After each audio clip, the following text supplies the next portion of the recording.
Hello students, ચાલો આજે આપણે જોવાના છે ફેડરલિઝમ અંડર ધ ઇન્ડિયન કોન્સ્ટિટ્યુશન. એટલે જે ફેડરલિઝમનો યુઝ થયો છે બરાબર કોન્સ્ટિટ્યુશનની અંદર, આપણા ઇન્ડિયન કોન્સ્ટિટ્યુશનની અંદર, એ આજે આપણે જોવાના છે. કાલે મેં તમને ફેડરલિઝમનો મિનિંગ સમજાવેલો બરાબર, કે ફેડરલિઝમ કોને કહેવાય, જ્યારે બે સેપરેટ પાવર આપવામાં આવે છે બરાબર છે, એને આપણે કહીશું ફેડરલ સિસ્ટમ. ઓકે, તો અહીંયા પણ એવી રીતે છે કે બે પ્રકારની અહીંયા સરકાર છે. એક તો જે સેન્ટ્રલ ગવર્મેન્ટ છે એ બરાબર છે, અને બીજું સ્ટેટ લેવલની કે લોકલ લેવલની જે ગવર્મેન્ટ આવતી હોય એ બધાને આપણે ભેગા કરીએ સેન્ટ્રલની અંદર બરાબર છે. તો જે ફેડરલ સિસ્ટમ છે, a federal government is a system of government that separates the power between central government and the state government of the country. બરાબર છે. હવે સ્ટેટ ગવર્મેન્ટની અંદરમાં બી બહુ બધી બીજી જે છે લોકલ ગવર્મેન્ટ આવતી હોય બરાબર છે, યુનિયન ગવર્મેન્ટ આવતી હોય, એવી રીતે અલગ અલગ ગવર્મેન્ટ આવતી હોય બરાબર. તો એ બધી જ વસ્તુને આપણે ઇન્ક્લુડ કરીએ બરાબર છે શેની અંદર, સ્ટેટની અંદર. ઓકે, તો સ્ટેટ અને સેન્ટ્રલ ગવર્મેન્ટ એ બંને જ્યારે અલગ અલગ સેપરેટ થાય છે ત્યારે એ થશે ફેડરલ ગવર્મેન્ટ. હવે આપણી જે ગવર્મેન્ટ છે ને એ ટોટલી કમ્પ્લીટ પ્રકારની બી ફેડરલ નથી. જે ઇન્ડિયન કોન્સ્ટિટ્યુશન છે ને એ ટોટલી ફેડરલ નથી. આપણે ત્યાં છે ને ક્વાસી ફેડરલ ગવર્મેન્ટ છે. કેનેડામાં પણ સેમ એવું જ છે બરાબર છે. ક્વાસી ગવર્મેન્ટ સિસ્ટમ એટલે શું? A quasi-federal government is a system of government that separates the two power between central government and the state government of the company. But in quasi-federal government, the central government assigned more power than the state government. અહીંયા કેવું છે કે જે આપણું છે ને half federal constitution છે, એટલે જે ટર્મ છે ક્વાસી ફેડરલ બરાબર છે, એની અંદર કેવું છે કે જે ટોટલ પાવર છે ને બરાબર છે એ અહીંયા સેન્ટ્રલ ગવર્મેન્ટ પાસે જ હોય છે બરાબર છે. ખાલી સ્ટેટ ગવર્મેન્ટને છે ને ખાલી અમુક પ્રકારનો જ પાવર અહીંયા જે છે એ આપવામાં આવેલો હોય છે. એટલે વધારે પાવર કોની પાસે હોય છે? In central government assigned the central assignment assign more power than the state government. જે સ્ટેટ ગવર્મેન્ટ છે એને ઓછો પાવર હોય અને જે સેન્ટ્રલ ગવર્મેન્ટ હોય ને એની પાસે વધારે પાવર હોય બરાબર છે. એટલે જે મોટે ભાગે જે અહીંયા પાવર હોય ને એ સેન્ટ્રલ ગવર્મેન્ટ પાસે જ હોય છે બરાબર છે, અને જે સ્ટેટ ગવર્મેન્ટ છે એને દેશના કે જે સેન્ટ્રલ ગવર્મેન્ટના જે રૂલ હોય, એક્ટ હોય એ બધા ફોલો કરવાના હોય છે બરાબર. In a quasi central government system the central government can interfere in the decision which is made by the state government. તો અહીંયા છે ને જે સેન્ટ્રલ ગવર્મેન્ટ છે એ સ્ટેટ ગવર્મેન્ટના જેટલા બી ડિસિઝન છે એની અંદર એ લોકો ઇન્ટરફિયર કરી શકે છે બરાબર છે. હવે આપણે જોઈએ nature of Indian federalism. The constitution of India has not describe India as a federation. However, Article 1 of the Indian Constitution described India as a union of states. This means India is a union comprising of various states which are an integral part of it. એ બહુ બધા states છે, એ સ્ટેટને આપણે unite કર્યા છે એટલે આપણે union of states પણ કહેવાઈએ છીએ બરાબર. તો આપણો જે દેશ છે એ યુનિયન ઓફ સ્ટેટ્સ તરીકે પણ ઓળખાય છે. એ ટાઈપની અહીંયા સિસ્ટમ છે બરાબર. Here the states can break away from the union. જે સ્ટેટ છે ને યુનિયન ટેરિટરી કરતાં અહીંયા અલગ છે બરાબર. યુનિયન ટેરિટરીમાં કેવું હોય કે ત્યાં જે વ્યવહાર ચાલતો હોય એને સીધો સેન્ટ્રલ ગવર્મેન્ટનો ચાલતો હોય બરાબર છે. ત્યાં કોઈ પ્રકારનું સ્ટેટ ગવર્મેન્ટ આવે જ નહીં બરાબર. એટલે યુનિયન કરતાં અહીંયા સ્ટેટનો વ્યવહાર છે ને થોડો અલગ છે. They do not have the power to secede from the union. In a true federation, the constituting unit or the states have the freedom to come out of the union. તો અહીંયા જે સેન્ટ્રલ ગવર્મેન્ટ છે બરાબર છે એનો power વધારે છે અને જે સ્ટેટનો છે એ ઓછો છે બરાબર. તો એ ટાઈપે આપણે જોવા જઈએ તો આપણે ત્યાં છે ને કમ્પ્લીટલી ફેડરલ બી નથી બરાબર છે, પણ અહીંયા ફેડરલના પણ ફીચર્સ છે અને નોન ફેડરલના પણ ફીચર્સ છે. એટલે જે ક્વાસી ફેડરલ ગવર્મેન્ટ આપણે કહીએ છીએ એ બરાબર છે. આપણી મોટે ભાગે જે કોન્સ્ટિટ્યુશન આપણે જે ફોલો કરીએ છીએ, બરાબર, જે આપણે અડોપ્ટ કરેલું છે મોટે ભાગે કેનેડાનું જે કોન્સ્ટિટ્યુશન છે ને, કેનેડિયન કોન્સ્ટિટ્યુશન, ત્યાંથી આપણે લીધેલું છે. અને એ લોકોનું પણ આ ટાઈપનું ક્વાસી જ છે, બરાબર. ચાલો, તો હવે આપણે જોઈએ as per the quasi federal government. આપણા ઇન્ડિયન કોન્સ્ટિટ્યુશનની અંદર ફેડરલ ફીચર્સ કેટલા છે, પછી હું તમને નોન ફેડરલ ફીચર્સ છે ને એ પણ શીખવાડીશ, બરાબર. પછી આપણે જીએસટી વિશે પણ શીખવાના છે કે જીએસટી કેવી રીતે લાગુ પડે છે. ઓકે, ચાલો. જે federal features of Indian constitution છે એમાં પહેલું છે 2 સેટ્સ ઓફ ગવર્મેન્ટ. અહીંયા 2 પ્રકારની ગવર્મેન્ટ છે, બરાબર છે, જે બંને ભેગી થઈને એક યુનિયન ગવર્મેન્ટ બને છે, બરાબર છે. There are 2 sets of government in India, and that is union government and the central government. Central government looks after the whole country and state government mainly works for the states. Working of both governments are different. હવે અહીંયા છે ને 2 પ્રકારની government છે, central government અને state government. એ બંને જે ભેગી થાય છે એ થઈ યુનિયન ગવર્મેન્ટ, બરાબર છે. તો જે સ્ટેટ ગવર્મેન્ટ છે એનું કામ શું છે કે એ પોતાના સ્ટેટ્સને માટે એ કામ કરે છે, બરાબર. જ્યારે જે સેન્ટ્રલ ગવર્મેન્ટ છે એ આખી કન્ટ્રી માટે કામ કરે છે, આખી કંપનીનું લુક આફ્ટર કરે છે, બરાબર. એટલે અહીંયા કેવું છે કે જે પણ અહીંયા નીતિ નિયમો છે, આપણા રૂલ્સ રેગ્યુલેશન્સ છે, બરાબર, એ સેન્ટ્રલ ગવર્મેન્ટ બહાર પાડે છે. જે પણ વેલફેર છે એ બધું સેન્ટ્રલ ગવર્મેન્ટ બહાર પાડે છે. જે સ્ટેટ્સ છે એને શું કરવાનું છે, એનો ખ્યાલ રાખવાનો છે કે એ બરાબર ફોલો થાય છે કે નહીં, બરાબર છે. એને બરાબર સારી રીતે ફોલો થવું કે પછી એની અંદર એન્ડ્યોર કરવું કે પ્રયત્ન કરવા, બરાબર છે, એનો એડરન્સ કરવું, એનું પાલન કરવું, એ બધી વસ્તુનો ખ્યાલ સ્ટેટ ગવર્મેન્ટ રાખે છે, બરાબર. એના પછી નેક્સ્ટ છે ડિવિઝન ઓફ પાવર્સ. અહીંયા જે પાવર છે ને 2 ડિવિઝનમાં ડિવાઈડ થઈ જાય છે. આપણે ત્યાં 2 ગવર્મેન્ટ છે, તો સેન્ટ્રલ અને બીજી સ્ટેટ, બરાબર. તો આખો પાવર છે ને 2ની વચ્ચે ડિવાઈડ કરવામાં આવે છે. સ્ટેટ ગવર્મેન્ટને પણ પાવર આપવામાં આવે છે અને સેન્ટ્રલ ગવર્મેન્ટને પણ પાવર આપવામાં આવે છે, બરાબર. તો powers between central government and state government have been divided by Constitution of India. The 7th schedule of the Indian Constitution provides how the division of power is made between state and central government.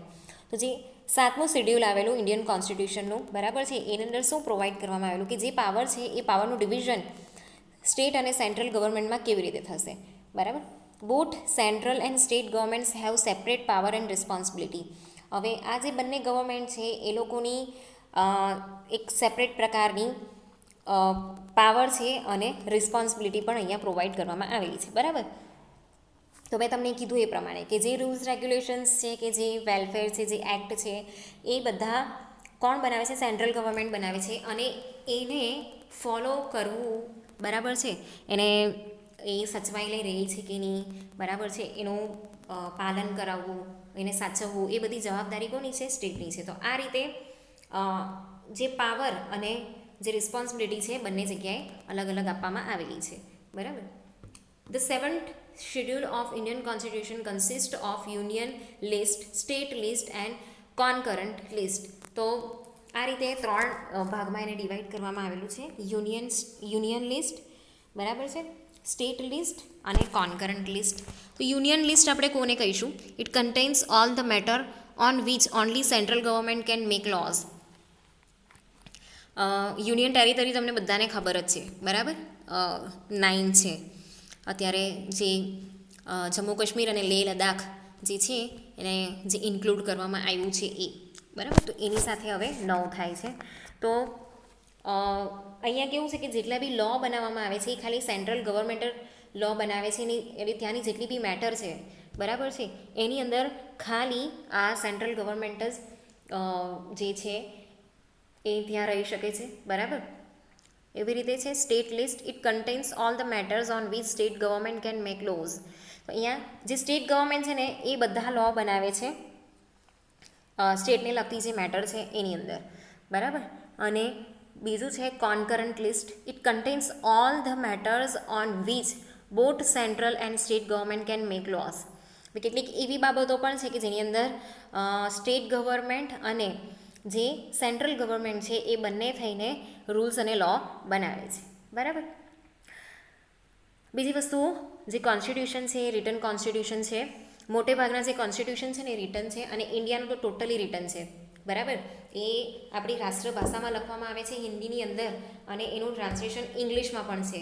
પણ એ જે બંને છે ને એ return ફોર્મમાં છે, અને મોટે ભાગના દુનિયાના જે કોન્સ્ટિટ્યુશન છે ને એ રિટન ફોર્મમાં જ હોય.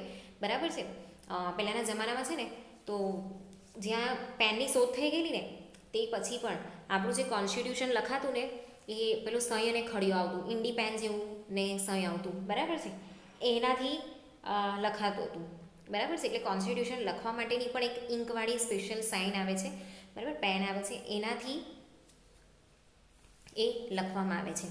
અને એવું કહેવાય છે કે જે ઇન્ડિયન કોન્સ્ટિટ્યુશન છે ને એ રિટન ફોર્મમાં જેટલા બી કોન્સ્ટિટ્યુશન છે વર્લ્ડના, એ આખા વર્લ્ડનું લાર્જેસ્ટ કોન્સ્ટિટ્યુશન છે આપણા ઇન્ડિયાનું રિટન ફોર્મમાં. બરાબર છે. એની અંદર કઈ કઈ વસ્તુ કન્સિસ્ટ થાય છે તો એના 395 આર્ટિકલ્સ છે. બરાબર. એના 22 પાર્ટ્સ છે અલગ અલગ, એને એની અંદર 12 શેડ્યુલ્સ તૈયાર કરવામાં આવેલા છે. એ છે ને પાછળથી હું તમને એકદમ ડિટેલમાં કરાવીશ. એમ તો આપણે 51 સુધીના આર્ટિકલ્સ છે ને એ કરી ગયા છે, પણ એના પછી પણ હજુ બીજા આર્ટિકલ્સ આવે છે. એના 22 પાર્ટ અને 12 શેડ્યુલ્સ છે ને એ પણ હું તમને કરાવવા. બરાબર છે. આપણો થોડોક સિલેબસ કવર થઈ જાય ને પછી. તો every article of Indian Constitution is clearly written down and has been discussed in full details. તો જેટલા બી આર્ટિકલ્સ છે, બરાબર છે, એ ટોટલી રિટન ફોર્મમાં છે. બરાબર છે. એને લખવામાં આવ્યા છે, અને બીજી વસ્તુ કે એને ડિટેલની અંદર ડિસ્કસ કરવામાં આવ્યા છે. એની અંદર બધી જ ડિટેલ આપેલી છે કે કોઈ પણ જાતનું કોઈને કન્ફ્યુઝન થાય નહીં. એના પછી છે supremacy of the constitution. Supreme power જે છે, બરાબર છે, એ બધો કોન્સ્ટિટ્યુશનની અંદર જ રહેલો છે. જે સુપ્રીમ લો છે, બરાબર છે, એના વિશેની અહીંયા વાત થયેલી છે. The constitution of India is regarded as supreme law of land. No law can be made or passed against the constitution of India. તો અહીંયા છે ને જેટલા બી સુપ્રીમ લો છે ને કોન્સ્ટિટ્યુશનને ધ્યાનમાં રાખી બનાવવામાં આવે છે. અહીંયા કોઈ પણ લો એવો નથી બનાવવામાં આવતો કે જે કોન્સ્ટિટ્યુશનના વિરુદ્ધમાં જતો હોય કે કોન્સ્ટિટ્યુશનને ધ્યાનમાં રાખ્યા વગર એ બનાવાતો હોય. બરાબર છે. કેમ કે કોન્સ્ટિટ્યુશનની અંદર બહુ બધા એવા વેલફેર રિલેટેડ છે, પછી ફેરનેસ રિલેટેડ છે, પછી લાઈક આપણી જે ફોરેન પોલિસીસ છે, બરાબર છે, બધી જ વસ્તુ એની અંદર ઇન્ક્લુડ થતી હોય. ઓકે, માનવતા ભાવને બધું જ. તો એના વિરુદ્ધમાં આપણે જઈને કોઈ લો બનાવી શકીએ નહીં. The Constitution of India is about all citizens and organizations of country. તો જે કોન્સ્ટિટ્યુશન છે ને એની અંદર મોટે ભાગે કોના પર કોન્સન્ટ્રેટ કરવામાં આવ્યું છે કે જે સિટીઝન છે એ, બરાબર છે, એને લગતા જેટલા બી વ્યવહાર છે એ અને એના વેલફેર માટે બનાવવામાં આવેલું છે. બરાબર છે. એટલા માટે અહીંયા જે પણ લો બનાવવામાં આવે છે, બરાબર છે, ભારતની ધરતી પર, એની અંદર હંમેશા જે આપણું કોન્સ્ટિટ્યુશન છે એને પહેલાં કન્સિડર કરવામાં આવે છે. એના વિરુદ્ધમાં અહીંયા કોઈ પણ લો બનાવવામાં આવતો નથી. એના પછી છે supreme judiciary. The supreme court of India is regarded as the superior court of country. જે સુપ્રીમ કોર્ટ છે તમને બધાને ખબર જ છે, બરાબર છે. કોર્ટના પણ અલગ અલગ પાર્ટ છે. તો જે સુપ્રીમ કોર્ટ છે એ દેશની જે સૌથી સુપિરિયર કોર્ટ કહેવાય, જે સૌથી મોટી કોર્ટ કહેવાય એ છે. બરાબર. ત્યાં દેશનો દરેક નાગરિક જઈને લડી શકે છે, અને સુપ્રીમ કોર્ટ જે ડિસિઝન આપે, બરાબર છે, એ કેવું છે કે બાઇન્ડ થઈ જાય. બરાબર છે. બધાએ એ પ્રમાણે પછી વર્તન કરવું પડે. તો the decision of the supreme court is binding upon all courts and it has the power to interpret the articles of the constitution. તો જે કોર્ટ છે, બરાબર છે, એ બધી જે કોર્ટ્સ છે એને બાઇન્ડ કરીને રાખે છે. એના અંડરમાં બધી કોર્ટ્સ ચાલે છે. બરાબર છે. અને જે પાવર આપવામાં આવેલો છે, બરાબર છે, એ બધો ટોટલ પાવર સુપ્રીમ કોર્ટ જે છે એ લોકોને પણ આપવામાં આવ્યો છે. બરાબર છે. એટલે અહીંયા જે આર્ટિકલ્સનો જેટલા બી પાવર છે, બરાબર, એ અહીંયા સુપ્રીમ જ્યુડિશરીને આપવામાં આવેલા છે. ઓકે, બાયકામેરલ લેજિસ્લેશન મેં તમને કીધેલું, જ્યાં બે સભા હોય, જ્યાં બે ગૃહ હોય એને આપણે કહીશું બાયકામેરલ. બરાબર છે. બાય એટલે બે ને કામેરાલ એટલે ગૃહ. આ મેં તમને વસ્તુ સમજાવેલી. બરાબર, લીટીની અંદર જે થાય છે એ. તો જે ઇન્ડિયન લેજિસ્લેટર છે એ બાયકામેરલ સિસ્ટમથી ચાલે છે. અહીંયા બે પ્રકારના હાઉસીસ છે, લોકસભા અને રાજ્યસભા. બરાબર છે. જે upper house of the parliament છે એને આપણે કહીશું સ્ટેટ એટલે કે રાજ્યસભા. બરાબર છે.